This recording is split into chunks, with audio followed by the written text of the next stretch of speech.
Good afternoon. Many-Face Publishing, aka Tory Jackson. We in the building, man. Right now I'm at home just chilling.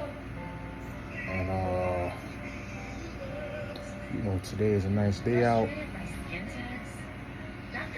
We mute this TV. Yeah, so today is a nice day. It's supposed to rain a little later, so on my way to work I'll take my umbrella just in case. Today, I wanted to talk about friendship and what friends are and what friends aren't. And we're going to break down some terminologies. So, we all know, from the hood, you got your man, you got your boys, you got friends. You know what I'm saying? So, we got to start to learn how to differentiate, those types of characteristics. One, a friend has your best interest, right? Friend is there when you're in need. Your man's, it's gonna be more niggas you really kind of like hang with on a regular basis. Like y'all close, you know what I'm saying? And you guys hang out a lot together, things like that. Your boys is just like niggas you chill with, whatever. Niggas you see, you see around as love, Now on the flip side of that, some of these dudes can be your friends. I'm not saying they can't. What I'm saying is that your friends have your best interest. So your friend can fit into any one of these little categories, right? So, you be like, yo, that's my man, that's my man. Sometimes we use those terminologies real broad.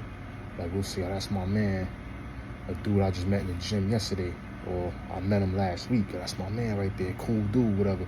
We done vibe, we done kicked it, you know what I'm saying? Like, so it's love when I see you.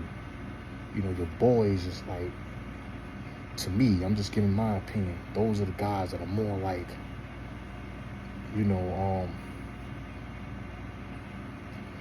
like dudes you see around the block, you hang out with, y'all might go to some clubs together, stuff like that. Dudes you hang out with, your mans is like somebody you knew, for a while. Like I said, they're a little bit more closer to you. You got niggas we call fan, right? So fan is like, those are the guys that you got some history with. They go way back. You guys are beyond, like, supposed to be beyond friendship. But as we know, on the flip side, you got some family members that you don't fuck with. You don't rock with them. You all got family members that we be like, nah, I don't really hang with something like that. Like, he's flesh and blood. He's a cousin or something like that. But I don't F for him, man. He doing weird things, or he do, stuff that, they do like bozo stuff. And, they're not your cup of tea. You just be like, you know what, man? I'd rather pass on hanging with him. But he's fam, so he's flesh and blood. You still honor holding him down, not letting that happen to him. But he's the least person you want to hang with. So when I mean fam, on a friendship level, those are guys that y'all got some deep history with. Like, your history is there, each other's families, or you may not, but y'all got a deep history. Y'all been through some things together and so forth. You know what I'm saying? So, fam can be, when you say, yo, that's fam, it's like the friendship is beyond just, yo, I know you from the block or whatever. We grew up together. We've been through some things together. You know what I mean? So, now your mans can be your friend as well, because they can have your best interests. Your friends are not always the ones that always hang around you. Your friends could be somebody that, you don't really chill with like that. You don't talk to him as much. You know, you got older. Y'all, you know, living separate lives. But if a situation was to arise, he would be there for you. You know, and your friends are not going to put you in compromising positions. Right? A friend is not going to have you outside with a gun going to go shoot somebody because they got a problem with me. That's not a real friend, man. And that's not to say that that person doesn't care about you, but it's like, all right, do you have my best interest? Because if you know that I'm a person with a family, kids, wife, are you going to be there to provide for them? And I'm not talking about once every 6 months you come through and drop a couple of dollars. I'm talking about, are you going to pick them kids up from school? Are you going to fill the role of that man before you ask that man to make a penitentiary move? You know what I'm saying? Do you have his best interest? Now the thing is, why would you even go to the person that has too much to lose and put him in that predicament? And that's what I mean by putting somebody in a compromising predicament. So the last thing I would do is, if I see a person is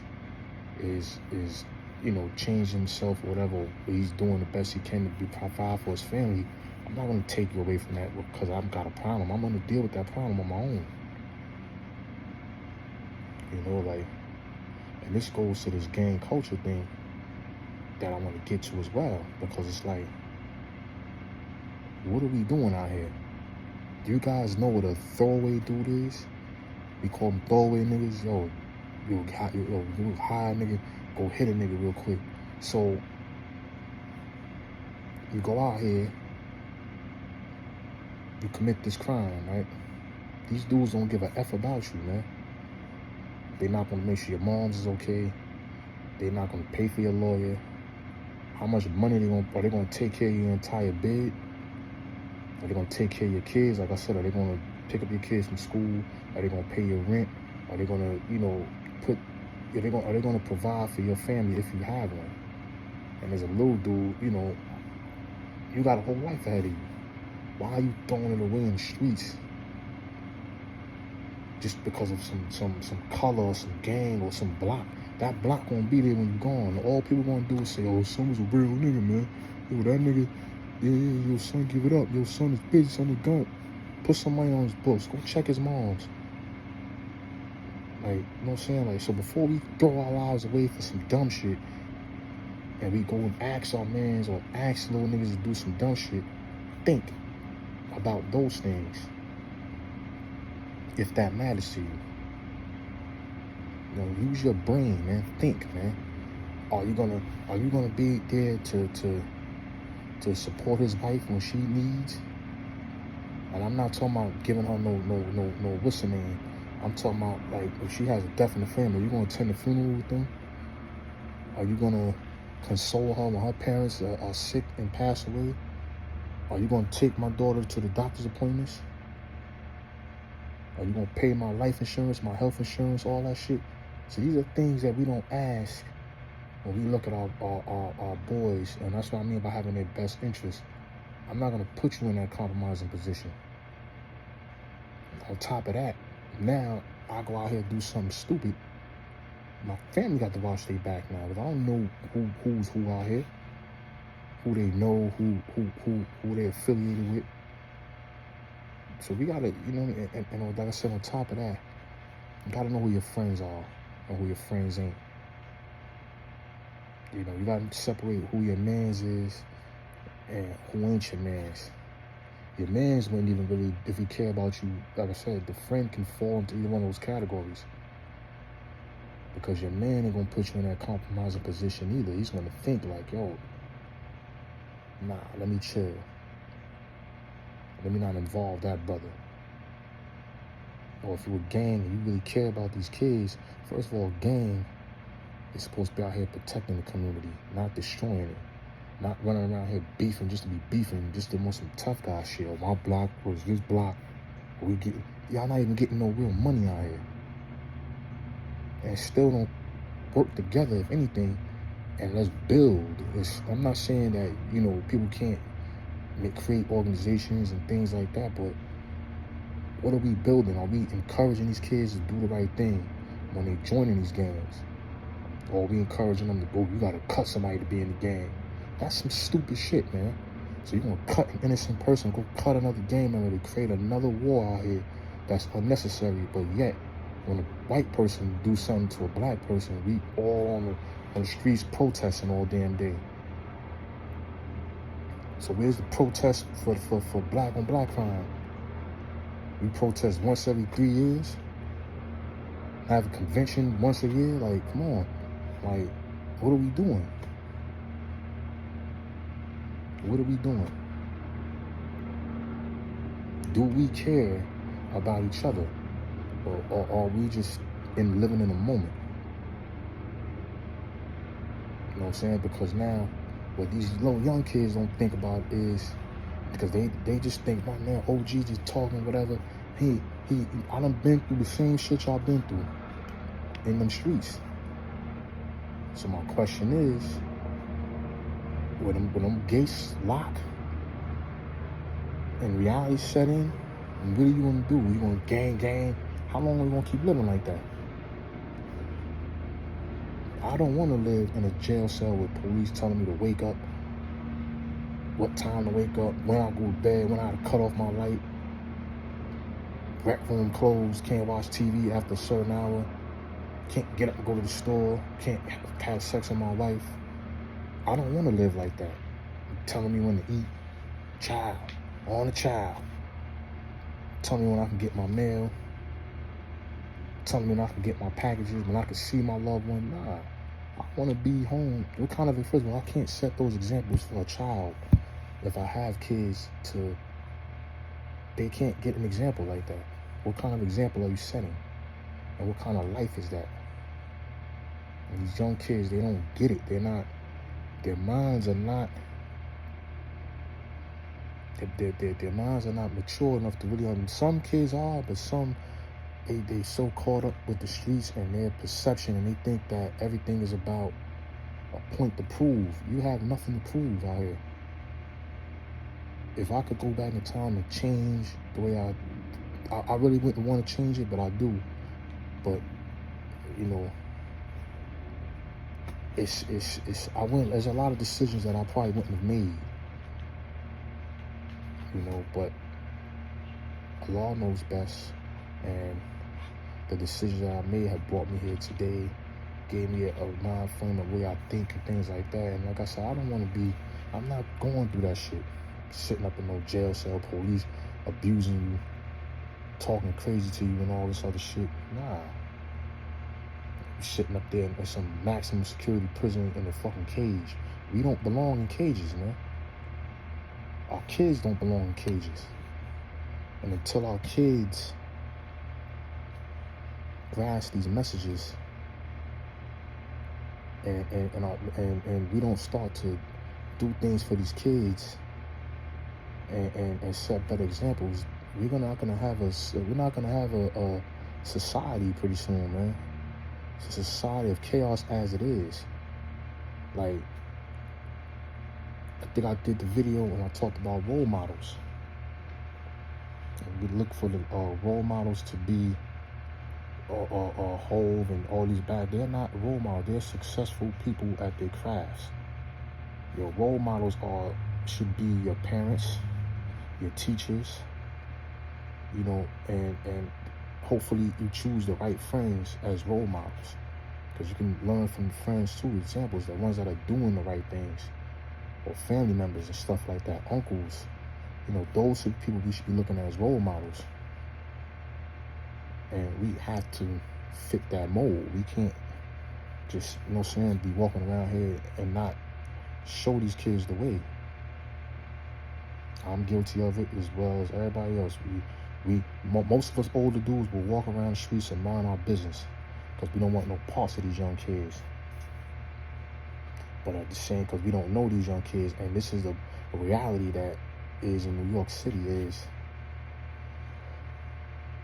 we live in such a diverse area in New York City that is so brand new now that there's no real set foundations anywhere anymore.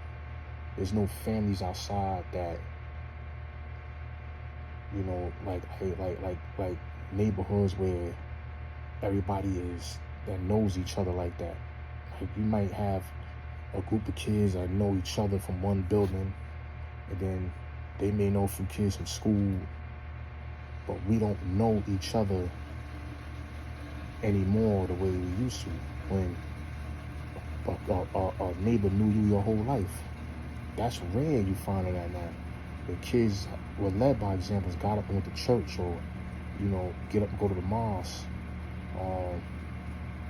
went to after school programs. A lot of times I leave the house and I see the same kids outside from when I went to work still standing there like, what the hell are you doing all day? When I was young, we did stupid shit. But I was out trying to get money. My moms didn't have it to buy fly clothes and all that, so I hung around dudes and we went out and we boosted. Sometimes we boosted food because we was hungry. We went out and we had to do what we had to do, and you know, but everything was money orientated or trying to make something $1 or something. It wasn't just standing around all day, you know, which I'm glad these kids ain't out here doing that, what we was doing. But what are you standing outside for? Majority of you kids have good parents at home that provide a lot of things for y'all that a lot of us didn't have when we was kids. So my thing is, why y'all not taking advantage of what's out here? You have all these programs, and you have all these what you call it, tech schools and things like that you could be joining, building yourself a craft. Or if you want to go to school or college, these things are there. There's no excuses about, oh, we black, we poor. Listen, the opportunities are there. We're not taking advantage of it. On my job, my managers and them tell us, take advantage of the My Learners. Take advantage of the opportunities that are given to you for free here at this job, that you can better yourself, better your career, and move forward. Don't stay in one position. And that goes for us in society. We cannot sit here and wait for things to fall in our lap. Like, oh, damn, Jay-Z got billions, man. Why ain't he coming to the hood? Why are we not building our own community? You know, like, we can build our own community if people got together and we trusted each other. But the trust, everything, all of that starts with every individual in their household, and how we're raising our kids, and how we are viewing each other, and how we interact with each other. It has to start with that. It ain't going to be a miracle overnight. Let's all just get together and put our money together and buy this building. It's not going to work like that. It's going to work when we change what we think in our hearts towards others in our community. Whether you're black, whether you're Mexican, whether you're Dominican, Puerto Rican, you're coming from the same struggle of racism, slave mentalities. You know, Europeans came and destroyed our lands, took our lands or whatever. I don't want to say destroyed, but you know, they came over here and they took over. You know, they came over here and, you know, they took over and they created their own society, and we're living in it. So we got to make it the best way we can to change things for ourselves by sticking together, working together. We live in the same neighborhoods, so why can't we work together? You know, like, why is it so much, I don't like you because you from this, it's all about culture. And it's like, all right, forget the culture. Let's work together and learn each other's cultures and combine those cultures together so that we can get to know each other. Like Allah tells us in the Quran, why He created humanity so different. You know, so that we can get to know each other, know one another. Not to hate each other, or I don't like you because you Spanish, I don't like you because you black, and all this other stuff. We live in the same community. They put you in the same community as we in. So we need to work together to get out of the situations that we're in.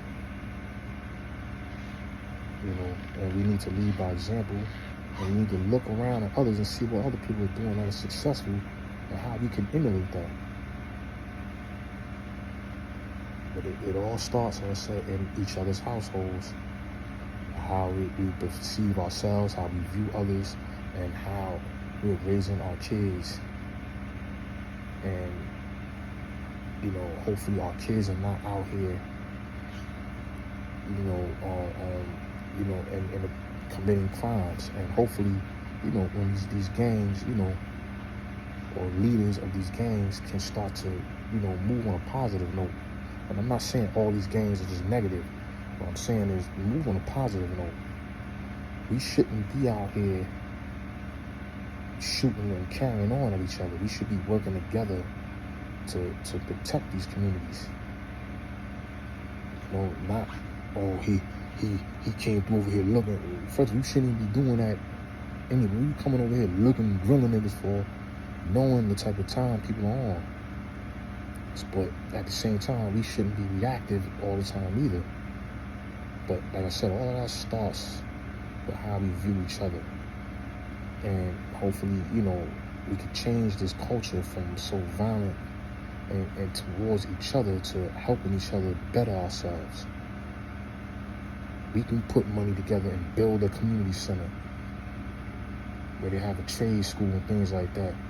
We can teach our kids skill sets. If they don't want to put trade schools in our communities, we can teach our kids skill sets.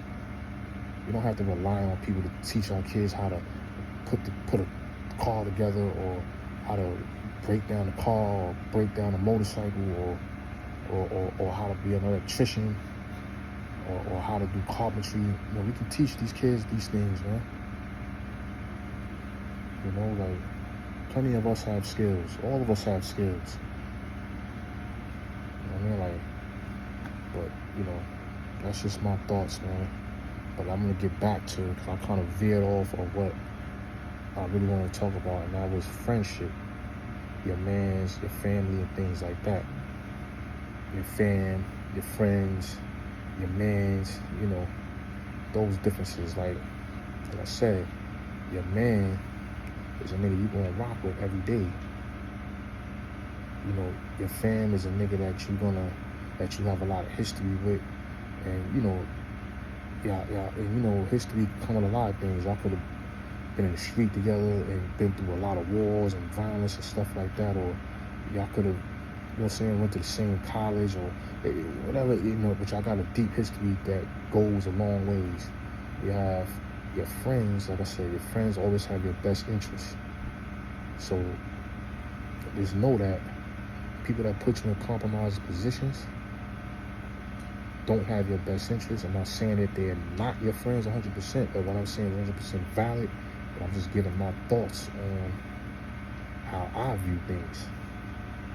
Everybody views things, the way they want to view it, but I'm just giving you my perspective on how I view things. And I view things as, you gotta know who you hang with, how you hang with them, and what to expect from people, what not to expect. And in order to do that, you gotta start being able to differentiate who is who. You have associates. Associates is dudes that, you keep at a real distance, but you deal with them when you need them. You know what I'm saying? But those are people that you really distant from, but, you can call on them. They can call on you when it's something that needs to be done. You have, like I said, you got your homeboys, which is your boys outside, the dudes that usually from the neighborhood that you rock with, the dudes you might have went to school with, that you're cool with or whatever, and then you got your mans, like I say, your mans, some niggas that you hang with, necessarily a daily basis, but you hang with them a lot, often. And your fam is like dudes you got a lot of history with, and y'all really close. Even if y'all not chilling together, y'all still close always. And y'all have a different bond. Your friend is the one that has your best interest. You know, the one that's there for you when you need, the one that's not going to put you in compromising positions. You know what I'm saying? He thinks, the law says, not a law, the prophet says, I'm sorry, misquote, want for your brother what you want for yourself.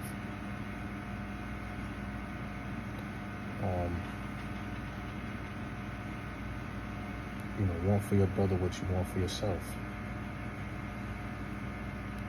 And I'll leave it at that.